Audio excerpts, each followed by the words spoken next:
1,53,00,000ની ખરીદી કરાઈ છે. વડોદરા મ્યુનિસિપલ કોર્પોરેશન દ્વારા અંદાજિત 1 મહિના પહેલા 20 ટ્રેક્ટર ટ્રોલી ખરીદીનો વર્ક ઓર્ડર આપણે એજન્સીને આપવામાં આવેલ હતી, જેની ટાઈમ લિમિટ હતી 110 દિવસ.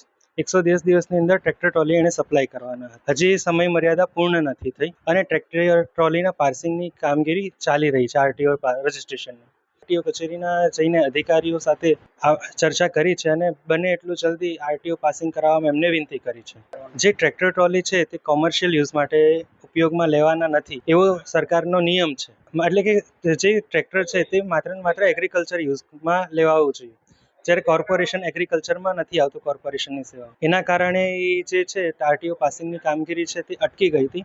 પરંતુ વિભાગ દ્વારા સમજાવવામાં આવ્યું છે કે વડોદરા મહાનગરપાલિકા દ્વારા જે કંઈ ટ્રેક્ટર ટ્રોલીનો ઉપયોગ કરવામાં આવે છે તે લોકોના હિતમાં, એટલે કે જે જાહેર સેવાઓ જળવાઈ રહે, વ્યવસ્થા જળવાઈ રહે એના માટે કરવામાં આવે છે. ટ્રેક્ટરની કિંમત અંદાજિત આપણે કહીએ તો ટ્રેક્ટર છે તે 6 થી 8 લાખ રૂપિયાનું હોય છે અને ટ્રોલીની કિંમત છે તે 5 થી 6 લાખ રૂપિયાની રહેતી હતી. કોર્પોરેશન દ્વારા જે ટ્રેક્ટર ટ્રોલી ખરીદી કરવામાં આવેલ છે એના વિવિધ પ્રકારના ઉપયોગ થાય છે, જેમ કે જે એસ્કેવેશન થાય તેની માટી છે તે લાવવા લઈ જવા માટે, રોડા છારુના કામે, પછી જે આપણે ઢોરવાડાની અંદર જે પશુઓ છે તેના જે આપણે ખાવાનું સામગ્રી છે તેને લાવવા લઈ જવા માટે સરકારની ગ્રાન્ટમાંથી ખરીદી કરવામાં આવેલ છે. 15મા નાણાં પંચની ગ્રાન્ટ પેટે ખરીદી કરવામાં આવેલ છે.